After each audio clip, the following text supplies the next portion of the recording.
আমরা চাই আমাদের মতো করে আমরা সুষ্ঠুভাবে আমাদের প্রোগ্রামটা শেষ করি এবং ওনাদের প্রোগ্রামটা যেন সুষ্ঠুভাবে সুন্দরভাবে কমপ্লিট হয়। এটাই আগামী প্রত্যাশা হচ্ছে, যেহেতু আমরা জনগণের ভিতরের কথাগুলোকে নিয়ে তুলে ধরছি, আমরা চাইবো যে আপনারা কারা কিভাবে কি চাইছেন আমাদেরকে জানান এবং আমাদের সাথে যোগদান করুন।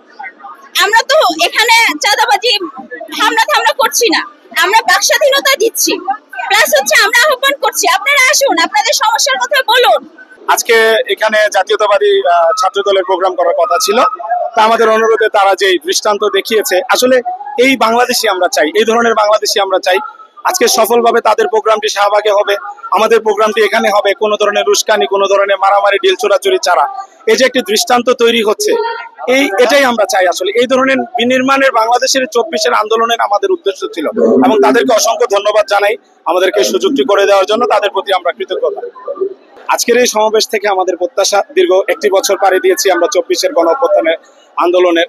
আজকে আমাদের এখানে হচ্ছে আমাদের যে ঘোষণাপত্র রয়েছে, 24-এর যে ছাত্র আন্দোলনকারী যারা আন্দোলন করেছে, বিভিন্ন শ্রেণী পেশাজীবী, তাদের নিরাপত্তা এনে এবং যে ঘোষণাপত্রটি সেটি সংবিধানে ঘোষিত হবে এবং তাদের নিরাপত্তা নিশ্চিত করতে হবে এবং নতুন বাংলাদেশ বিনির্মাণে সবাই ঐক্যবদ্ধ হবে। আজকের এই সমাবেশ থেকে আমরা এই বার্তাটি দিতে চাই।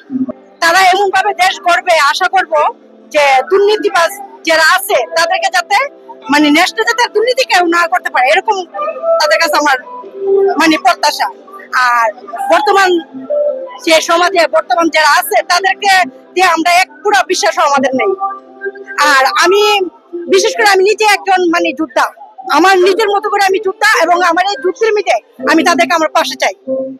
আমি অনেক বড় একটা যুদ্ধ নিয়ে আমি নামছি মাঠে, আর আমি বিশেষ করে এই ছাত্র সমাবেশের কাছে আমার একটাই চাওয়া, আমি এই যুদ্ধের মধ্যে যাতে আমি তাদেরকে আমি পাশে চাই। আমি একটা অনেক বড় বংশের মেয়ে, আমার বংশ থেকে নিবংশ করছে।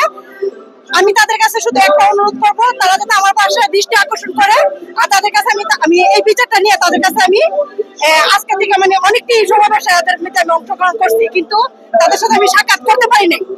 ছাত্র দলের ভাইদেরকে আমি অনেক বিনীতভাবে স্বাগতম জানাই যে ওরা আমাদের ভাই, আমাদের বন্ধু এবং আমাদের পাশে আছে, থাকবে। ওরা আমরা মিলে বাংলাদেশকে এগিয়ে নিয়ে যাব।